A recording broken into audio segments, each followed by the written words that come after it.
Hello guys, welcome back to my channel. আজকে আমি আবারও চলে এসেছি। তো আমি এখন গিয়েছিলাম বাজারে। তো বাজার থেকে এইমাত্র কালি এলাম। তো আসার পথে গরম গরম ডালের বড়া নিয়ে এসেছি। তো দেখুন গাইস, তার সাথে আছে পেঁয়াজ আর শুকনো লঙ্কা ভাজা। ওফ, জমে যাবে। তো গাইস দেখুন, আমি খাচ্ছি ডালের বড়া। আর এদিকে ভীষণ ঠান্ডা ঠান্ডা পড়ে গেছে এখন। ঠান্ডার দিন তো চলেই এসেছে। তো আজকে মোটামুটি ঠান্ডা লাগছে। এখন বাইক দিয়ে এসেছি, তো তার জন্য একটু ঠান্ডা লাগছে। ঠান্ডার দিন তো পড়েই গেছে। তো গাইস দেখুন, খাচ্ছি আমি।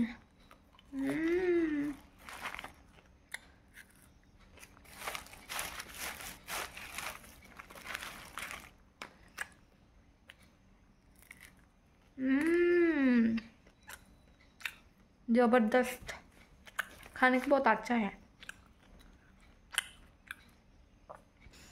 তো গাইস বাজারে গিয়েছিলাম। এখন শীতের সিজন, তো এই সিজনে মূলা, ছই, এসব ধনিয়া পাতা এসব খেতে ভালো লাগে। তো তাই ভাবলাম নিয়ে আসি।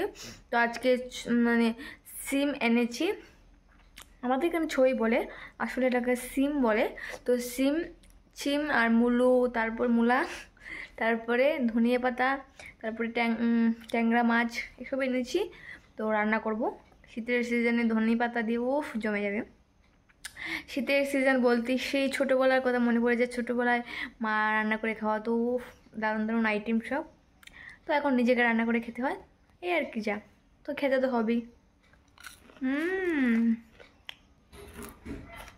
তো গাছ আমি একা একা খেয়ে নিচ্ছি, আমার বড় মশাইকেও তো দিতে হবে। আমিও তো গিয়েছিলাম আমার সাথে বাজারে।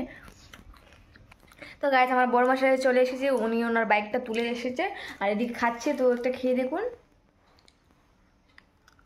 তার সাথে শুকনো লঙ্কাটাও খাও। খেয়ে বলো কেমন ডালের বড়াগুলি। আমার তো ভীষণ ভালো লাগে ডালের বড়াগুলি।